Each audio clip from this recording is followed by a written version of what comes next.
Will the US dollar lose its reserve status? And what is Bitcoin going to do?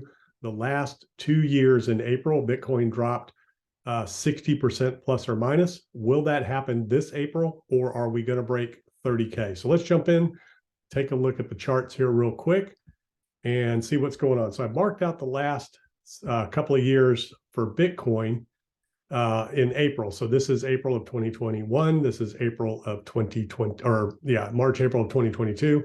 And let's look at the peak here after a little bounce. April, Bitcoin dropped 55% in 2021. That was the peak, first peak. And then we had this big reversal here and irregular correction, alt season, everything happening here, DeFi summer, all of the excitement. And then a second peak dropped off. And here we are, March, April of 2022. And that was an overall drop of about 67%. So is that possible right now for Bitcoin? So I've also gone out and so we have this major trend line where Bitcoin fell basically from the peak of November 2021 to November of 2022. It's been a 1-year decline, broke the trend line, the downward trend line, found support on it, now is consolidating up, moving towards that $30,000 level. So let's look at the last couple of times. This was April of 2020. That was in the pandemic. Of course, that was when all the money got flooded and pumped into the system that pumped all markets, all assets. Here is April of 2019. This was after the 2018 bear market. Final capitulation in December of 2018. Consolidation at the bottom of the range. And then the first pop up was April. And then it was off to the races there until the March pandemic for that ultimate sell-off. Here's the 2017 peak with the downward trend line that was broken. Came back, sort of back checked it, went on to, to put in that another false bottom before rolling over and falling off in December. Actually, that was November of 2018, basically putting in a false bottom consolidation here with a couple of nice bounces. But this was April of 2018, March, April 2018, where Bitcoin went, put in what seemed like a bottom, had a nice bounce. Let's see what that bounce was. That was a 52% bounce right here, and then rolled over from there, had another 42% bounce there, and then another 24% bounce. So what we've seen right now off of the bottom is 78%, I think it is, or 89%. So there's been an 89% bounce off of this bottom here with no really double bottoming situation, sort of a double bottom here, but mostly consolidation. And then this pop up on the news or the thought that the Fed was going to reverse course, reduce interest rates and pivot. So this was the whole Fed pivot narrative when this happened. Same thing here. And now the markets have changed their minds on the Fed pivot, and Bitcoin is putting in this diamond top pattern right now. So is this a distribution right here for ultimately another recheck and retest of that $19,000 low that was put in right here? So we'll have to wait and see. A lot of this is going to depend on what happens with the broader markets. We've got inflation coming out in the next couple of weeks. Then we have the Fed meeting in early May. We got the jobs numbers out where the labor market is starting to cool a little bit, but is still under a lot of pressure right now. So we're going to continue to go on here. This is April of 2017. Again, bull market conditions. April of 2016 bull market conditions. Here is the 2013 top and ultimate drop, break of the trend line with a nice bounce right here. That was ultimately a 100% bounce. Lots of big bounces. Of course, price was a lot cheaper back then, a lot easier to move price when it's lower. But this was in April of 2014. Market sold off, bounced, and then ultimately dropped back down to April of 2015, and then went down for a double bottom and then off to the races. A lot of confluence is looking like this is a potential situation that we're in right now with the price action. Then you go back to this area here of 2013. This was April 2013. Bitcoin went on to a nice little peak here and then ultimately dropped off. And then going back in history to the first April of 2011, Bitcoin went on a big run. Here's your trend line, broken, breaks out, nice move here. Let's see what this is. This is 264% rally, ultimately dropping back for a double bottom consolidation off to the bull run. So those are all of the April time frames in the history of Bitcoin.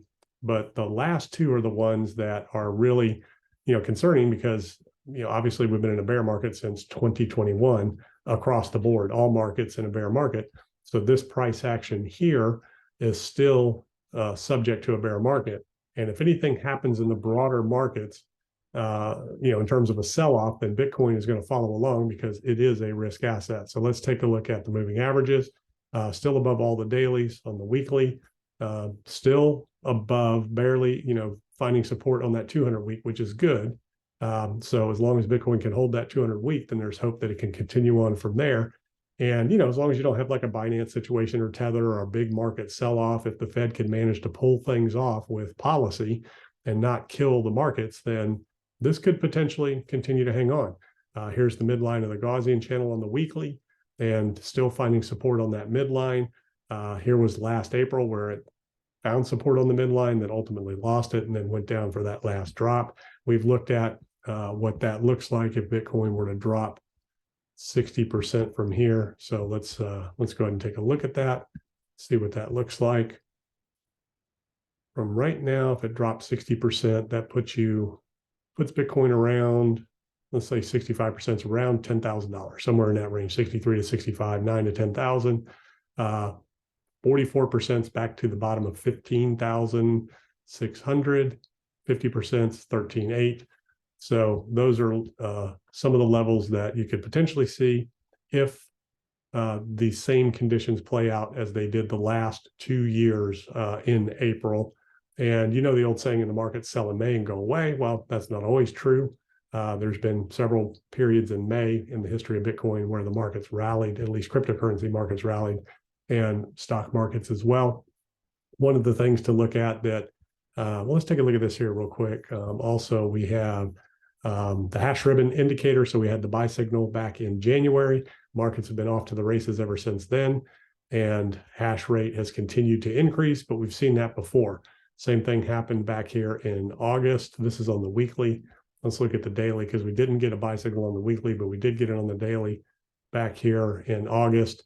And price went on and put in a new low after that buy signal flashed, which generally doesn't happen. But same thing here, hash rate took off to the races, got a buy signal, it kind of capitulated a little bit, got a buy signal, took off to the races.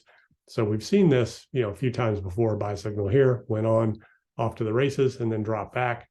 So all the rules of, once the buy signal flash, that Bitcoin never goes below the previous high, that rule was broken. So we'll have to see if that happens this year. So let's take a look at the dollar on Dixie right now, and we'll talk about the de-dollarization of the dollar. So a lot of people watching this to see if the Dixie is going to play out in a W pattern on the daily and on the weekly, finding support at the $102 level to see if it's going to return back up to that $113 to $115 peak. And if that happens, that was back in September, October, November. So if we look at what happened to Bitcoin during that time frame back in September, so that was this range right in here, September, October, November, was when Bitcoin was consolidating around initially 18 to 21,000, and then it ultimately dropped off in November when the dollar peaked to that 15,600 level. And then, of course, the big debate out there is whether or not the dollar is losing reserve status and de-dollarization and things like that. And, that's been a conversation going back ever since Nixon pulled the US dollar off the gold standard, and with inflation and Federal Reserve policy and the debt of the United States, it's always been a conversation of whether or not the dollar is going to lose its strength, lose its reserve status and things like that. Now with BRICS going on, a lot of people are really watching what's happening around the world. And the thing is that, is it possible? Sure. Anything's possible, but it's not likely, it's not probable, at least not in the near term future, 10, 20 years from now.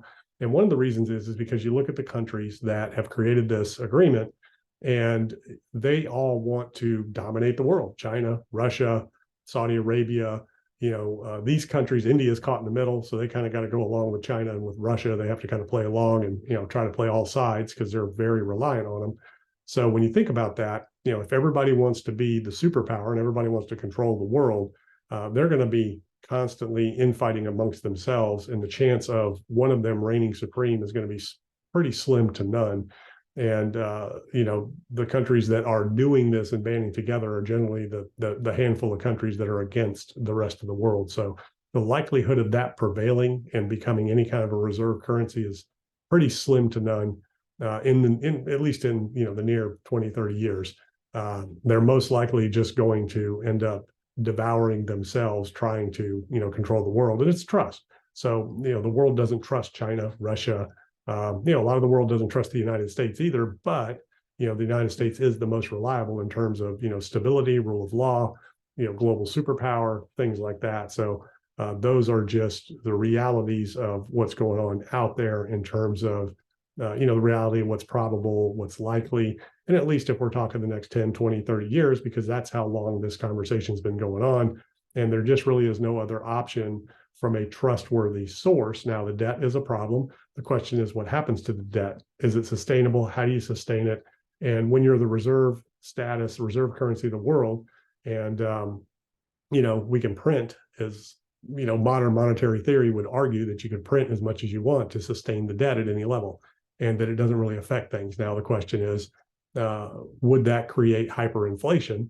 Well, it wasn't until the pandemic that the effects of the debt, the effects of the money supply really became a problem. And it was because, the immense amount of liquidity that was pumped into the economy during the pandemic, that $2-3 trillion, and the way it was done, that really created a lot of the inflation, in conjunction with supply chain constraints that kind of showed businesses and manufacturers how they can make more by producing less. So that became a problem that's going to be hard to unwind.